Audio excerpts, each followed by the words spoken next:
நேற்றுக்கு இன்றைக்கி எவ்வளோ பாடி வந்து பெட்டர் சூப்பராக ஆயிடுச்சு. ஃப்ரெண்டு வாங்க கிளாஸ் ஜாயின் பண்ணலாம் சொல்லியிருந்தேன். நானே ஃப்ரெண்ட் எல்லாம் கிளாஸ்க்கு போய்ட்டு வந்தோம். காலையில் எவ்வளோ ஃப்ரெஷ் ஆகினோம்.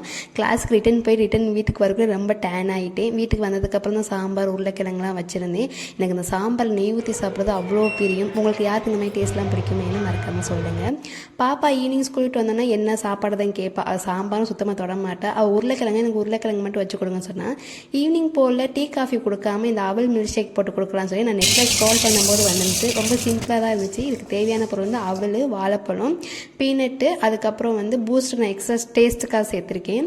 வாழைப்பழம் நல்லா மேஷ் பண்ணி வச்சுக்கோங்க. அதுக்கு மேலே வந்து கிறிஸ்பியாக வந்து அவளை வந்து ட்ரை ரோஸ்ட் பண்ணிக்கோங்க. அதுக்கு மேலே பீனட்டு, அப்புறம் பூஸ்ட்டு, அப்புறம் நம்ம பால் காய்ச்சி ஆற வச்சுக்கோங்க, அந்த இது சேர்த்துக்கோங்க. திருப்பி அகெயின் வந்து வாழைப்பழம், இந்த நான் இன்றைக்கி மட்டை அவல் எடுத்திருக்கேன். மட்டை அவல் திருப்பி அதையே சேர்த்துட்டு நல்லா மிக்ஸ் பண்ணி கொடுங்க. அவ்வளோ சூப்பராக இருந்துச்சு.